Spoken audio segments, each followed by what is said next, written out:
Թե ինչու որոշեցիք միանալ հենց այս կուսակցությանը։ Այն ոտնձգությունը, որը սատարում են այդ արժեքներին, ես այդ մարդկանց կողքին եմ։ Ուրիշ կուսակցության չեք մտածել միանալ, այլ ընդդիմադիրներ։ Ես չեմ կարող մի քանի կես լինել։ Եթե ոչ ուժեղ Հայաստանը։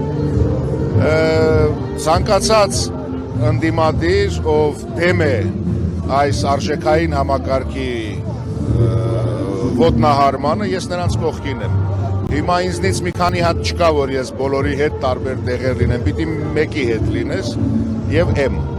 Մենք տեսնում ենք, որ այս իշխանությանը, ներկայիս իշխանությանը սատարող շատ դերասաններ կան, որոնք հանրության շրջանակներում սիրված էին եւ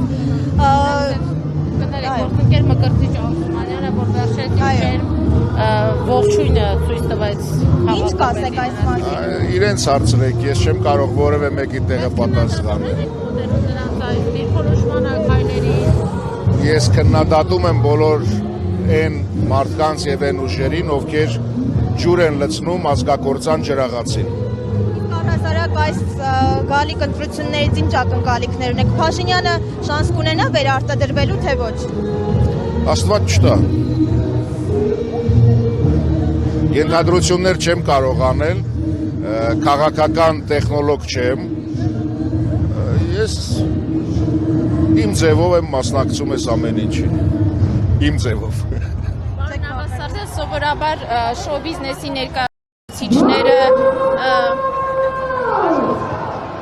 մտավորականները, շոու բիզնեսի ներկայացուցիչները սովորաբար հրաժարվում են կարծիք հայտնել։ Մտավորականները, շոու բիզնեսի ներկայացուցիչները սովորաբար խուսափում են քաղաքական իրենց դիրքորոշումը ներկայացնել։ Դուք մտավախություններ չունեք եւ ինչու է այդպես։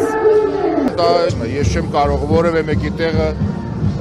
որևէ բացատրություն տամ կամ արդարանամ, չեմ կարող։ Օրինակ, ինչը ձեզ ստիպեց, որպեսզի դուք էլ ցույց տաք ձեր քաղաքական կողմնորոշումը եւ պայքարի մեջ մտնեք։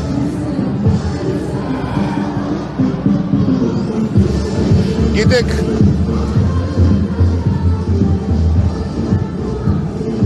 շատ բան կա, միայն մի բան չի, դրա համար երկար լռեցի։ Սկսած Արցախից, որովհետև ես ինքս ծառայել եմ Արցախում եւ իմ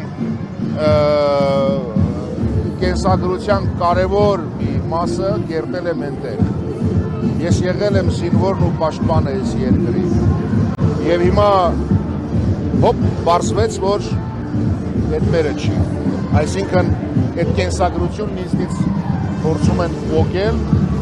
ես չեմ կարող դրա հետ հաշվել, չեմ կարող, ֆիզիկապես չեմ կարող, պարոյապես չեմ կարող, հոգեպես չեմ կարող, անհնար է։ Պատկերացնի մի իրավիճակ, որ մի օր գալու է, որ հայ մարդը հայ մարդուն հարցնի, ինչու չես զոհվել։ Մեն դե Ղարաբաղցի, ես Ղարաբաղցի չեմ։ Եվ ձեր ակնկալիքները Բայց եթե չլինեի Տավուշեցի, հաստատ կլինեի Ղարաբաղցի։ հունիսի 8-ին ինչպիսի Հայաստանում կարողանան հայերը։ Աստված տա բարոյական հաղթանակ ունենանք բոլոր առումներով, արժանապատվության հաղթանակ ունենանք։